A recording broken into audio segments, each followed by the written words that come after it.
So over the course of my college career from 2017 to 2021, I got to experience 3 different software engineering internships. In this video, I want to share where I interned at, but more importantly, how much I got paid to be an intern. And at the end, I'll reveal which one I really enjoy the most. So let's start with the one that actually paid me the most. In 2021, I interned at SAP as a software engineering intern. This was during the summer of 2021 where I just graduated college, but I still had my full-time role lined up in the fall. And kudos to anyone who has heard of SAP. It's a pretty obscure company if you're not in the tech industry, but you've probably seen the logo around. In terms of what I did in this internship, I worked on a team that built software to manage the recruiting process, so help streamline the candidates from the job application to the interviews and finally the offer letter. In terms of the programming language, the team was mainly backend, so it was Java. I do want to mention that during this time, people were still cautious of COVID, so I did have this internship remote. Despite having an in-person internship where I can go into the office and meet people and all that good stuff, I got really lucky and landed on a pretty nice team where I had a good manager who really helped people reach their career goals.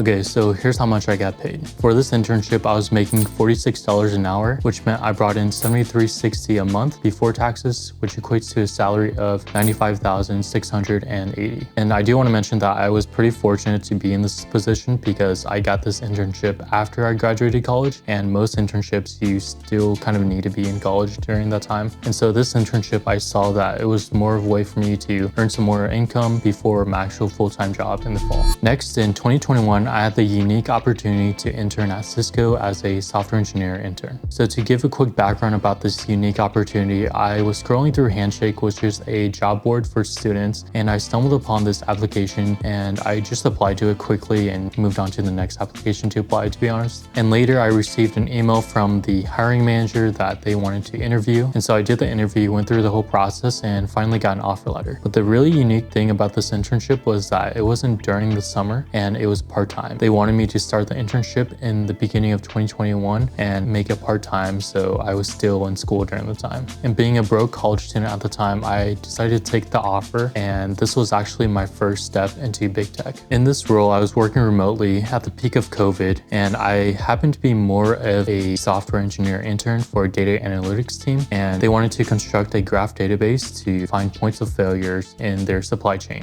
It was a unique experience because I was working with some consultants to help build this graph database, but there was a lot of back and forth in the requirements, and so the internship went by pretty quickly. I did end up receiving a full-time offer after the internship, but I declined it because I couldn't see myself in a role like that. But let's talk about numbers. So in this internship, they were paying me $36.11 an hour. Monthly, it's roughly $6,259 before taxes and equates to a salary of $75,100 a year. But keep in mind, I was only working part-time, so I was only bringing in, a fraction of that per paycheck. But in comparison, the full-time offer that they gave me came with a salary of $103,000. To be honest, it was hard not to accept the offer, being a 21-year-old who is still in college and can have this job lined up and make 6 figures, but I decided not to take it because I just thought I wouldn't be happy working in a role like that where I didn't really have a team.